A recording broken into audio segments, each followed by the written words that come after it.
आप सभी का स्वागत है एजुकेशन हब की एक और नई क्लास में। और मैं आज आपके लिए लेके आया हूँ हिंदी के मोस्ट इम्पोर्टेंट 20 क्वेश्चन। फिर से ये हिंदी के वीडियो का तीसरा पार्ट है। इससे पहले मैंने 2 पार्ट ऑलरेडी अपलोड कर चुके हैं, तो वो जाकर भी ज़रूर चेकआउट करें। तो बिना किसी टाइम वेस्ट किए हुए आज की क्लास शुरू करते हैं। और आपसे बिल्कुल गुजारिश करूँगा कि आप इन 20 क्वेश्चनों को करने के बाद में कमेंट बॉक्स में आप ज़रूर आपका स्कोर ज़रूर बताएं कि इन 20 क्वेश्चनों में से आपके कितने राइट हुए। तो बिना किसी टाइम को बर्बाद किए हुए अपनी ये क्लास शुरू करते हैं। पहला क्वेश्चन देखते हैं। पहला क्वेश्चन है कि किस समूह में यण संधि रहित शब्द है। यानी कि हमें यहाँ पर जो 4 ऑप्शन दिए हुए हैं, इन ऑप्शन में से एक ऑप्शन ऐसा है जिसके अंतर्गत एक शब्द यण संधि वाला नहीं है। तो चलिए देखते हैं ऑप्शंस। पहला ऑप्शन, पहले तो मैं आपको बता दूं कि जो यण संधि होती है उसकी एक पहचान है। इसकी एक खास पहचान ये है कि इसके अंतर्गत जो शब्द आते हैं वो एक तो आते हैं आधे आधे शब्द, और कटे हुए इसके अंतर्गत शब्द आते हैं। तो हमें उसकी पहचान देखनी है कि कौन से शब्द आधे हैं और कौन से शब्द कटे हुए हैं। तो देखो, इसके अंतर्गत भी शब्द कटा हुआ है, इसके अंतर्गत भी कटा हुआ है और इसके अंतर्गत कटा हुआ है, यानी कि इनके अंतर्गत यण संधि है, तो ये ऑप्शन नहीं होगा। दूसरे की बात करें तो इसके अंदर और इसके अंदर यहाँ पर सभी शब्द कटे हुए, यानी कि सब में ही यण संधि है। तीसरे ऑप्शन की बात करें तो पितरानुमति में शब्द आधा है और कटा हुआ है, यद्यपि में आधा है लेकिन षडानन, इसके अंतर्गत अगर हम देखें तो यहाँ पर कोई सा भी शब्द कटा हुआ नहीं है और नहीं आधा है। तो यहाँ पर ये जो शब्द है इसके अंतर्गत यण संधि नहीं है, यानी कि ये यण संधि रहित है। ऑप्शन नंबर सी इसका करेक्ट आंसर हो जाएगा। और बात करें इसके अंतर्गत संधि की, तो इसके अंतर्गत संधि होगी वो होगी व्यंजन संधि, यानी कि षट प्लस आनन, ये इसका संधि विच्छेद बनेगा। और इन दोनों के जो परस्पर विकार से उत्पन्न होगा वो होगा Shadanan. Option number 3 is correct answer. Next question देखते हैं। नेक्स्ट क्वेश्चन है बालोचित शब्द में बालोचित शब्द का संधि विच्छेद होगा बालो प्लस चित, बाला प्लस चित, बाल प्लस उचित या बा प्लस लोचित। तो ये कोई संधि विच्छेद नहीं बनता है और बाला प्लस चित भी नहीं बनता है, बालो प्लस चित से भी नहीं बनता है। और इसका जो करेक्ट आंसर होगा वो होगा ऑप्शन नंबर 3 बाल प्लस उचित।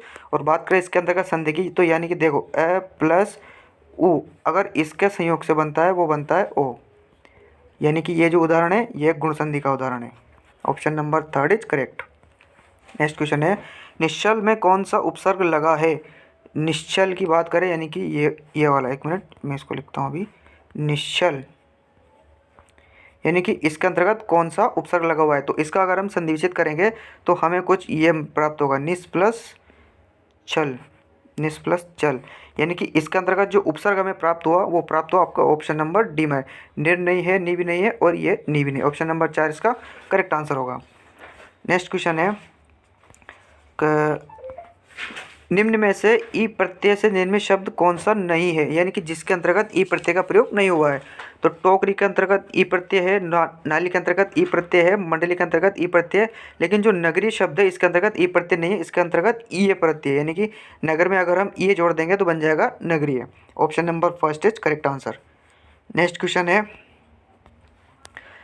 निम्नलिखित में से कौन सा शब्द द्वंद्व समास का उदाहरण नहीं है। द्वंद्व समास का मतलब होता है जिसके अंतर्गत दोनों पद प्रधान होते हैं। तो हमें ऐसा शब्द देखना है जिसके अंतर्गत दोनों पद प्रधान नहीं है। तो पहला ऑप्शन देखते हैं पाप पुण्य, इसके अंतर्गत द्वंद्व है। राजा प्रजा इसके अंतर्गत द्वंद्व है और जीवन मरण इसके अंतर्गत द्वंद्व है, लेकिन जो यथाशक्ति है इसके अंतर्गत द्वंद्व न होकर इसके अंतर्गत जो समास है वो है अव्ययभाव।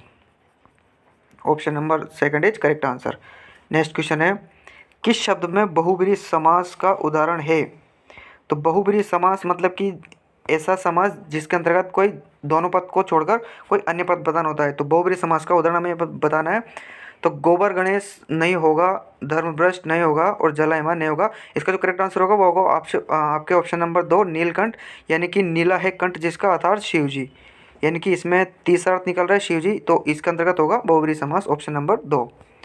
नेक्स्ट क्वेश्चन है इनमें से किस विकल्प में समशुद्ध शब्द युग्म का अर्थभेद सही है।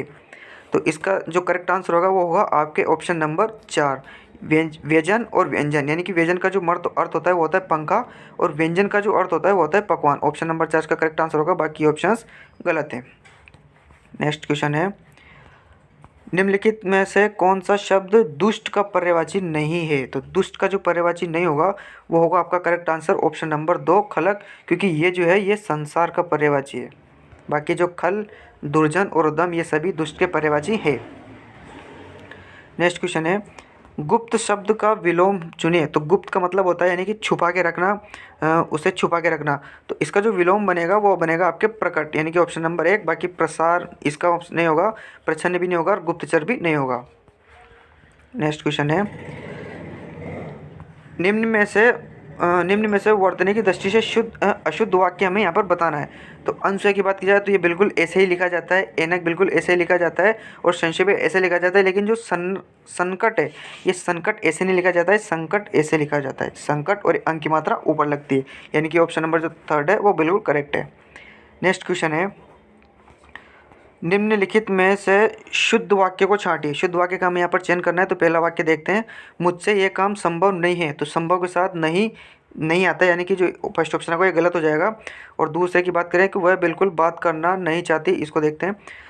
अगला ऑप्शन है कि शाहजहाँ ने ताजमहल का निर्माण किया।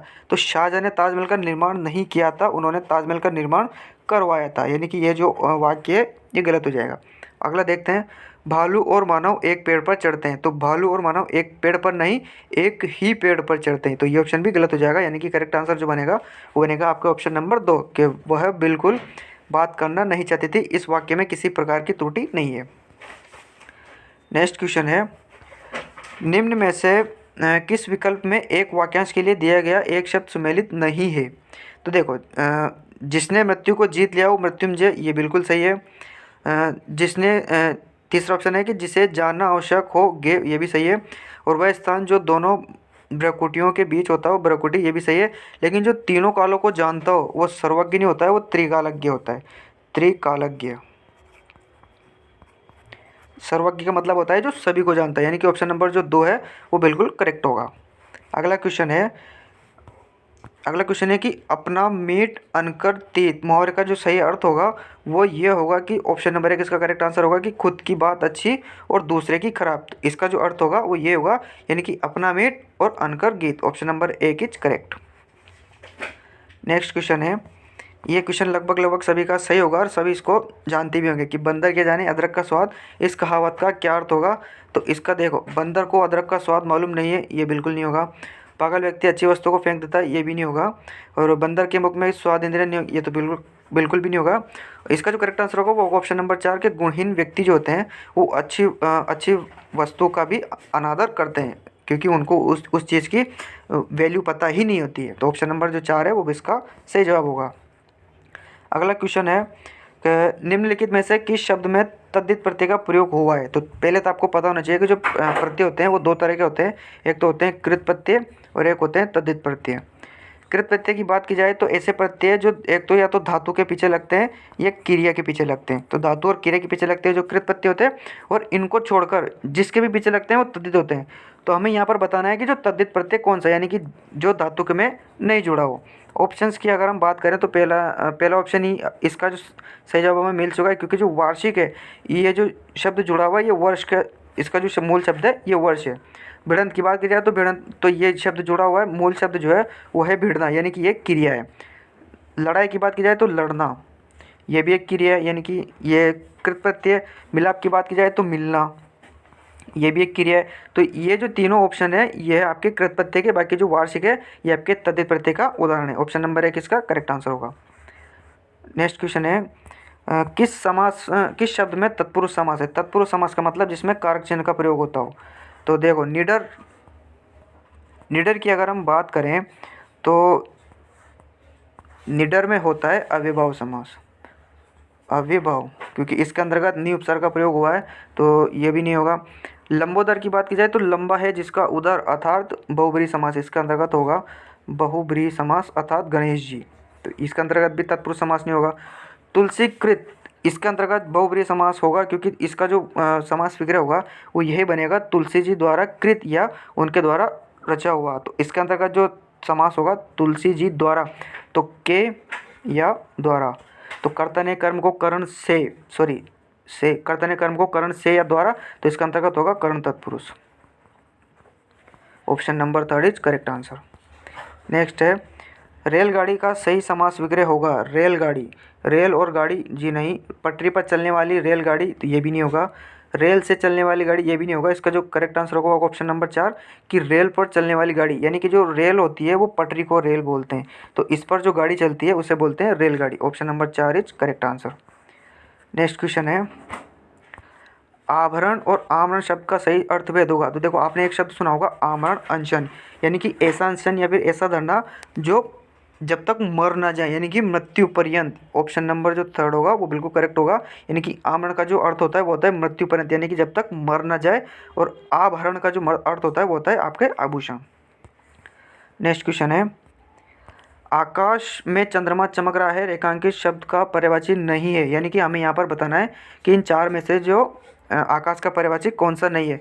तो व्योम बिल्कुल आकाश का पर्यायवाची है, गगन आकाश का पर्यायवाची है और नभ्य आकाश का पर्यायवाची है, लेकिन जो ये रसाल है ये आकाश का पर्यायवाची नहीं है, ये आम का पर्यायवाची है, यानी कि ऑप्शन नंबर 3 इसका करेक्ट आंसर होगा। नेक्स्ट क्वेश्चन है, शुद्ध वर्तनी वाला शब्द है नृत्यांगना, पूजनीय, केंद्रीकरण, ये शुभेच्छु। तो देखो, नृत्यांगना की बात की जाए तो ये अशुद्ध है, क्योंकि नृत्यांगना का जो शुद्ध रूप है वो कुछ इस तरह लिखा जाता है, नृत्यांगना, ये एकदम बिल्कुल शुद्ध है। और पूजनीय की बात की जाए तो पूजनीय ऐसे लिखा जाता है, ये भी अशुद्ध हो गया। और शुभेच्छुक बात की जाए तो ये भी अशुद्ध है, क्योंकि शुभेच्छुक जो लिखा जाता है शुद्ध रूप से वो ऐसे लिखा जाता है, शुभेच्छुक। सॉरी, ये आप यहाँ पर गलती से टाइपिंग मिस्टेक हो चुकी है, क्योंकि यहाँ पर ये जो ऑप्शन है शुभेच्छु, इसके अंतर्गत 2 मात्राएं लगी थी, लेकिन गलती से यहाँ पर 1 मात्रा लग गई है। यहाँ पर ये जो ऑप्शन था वो कुछ इस प्रकार था, तो ये ऑप्शन भी गलत हो जाएगा। बाकी इसके अंतर्गत जो करेक्ट आंसर है वो आपके ऑप्शन नंबर 3 जो करेक्ट है, यानी केंद्रीकरण, ये एकदम शुद्ध है। नेक्स्ट ऑप्शन देखते हैं, नेक्स्ट क्वेश्चन, अगले क्वेश्चन नहीं, यानी कि आज के लिए बस ये 20 क्वेश्चन काफ़ी है।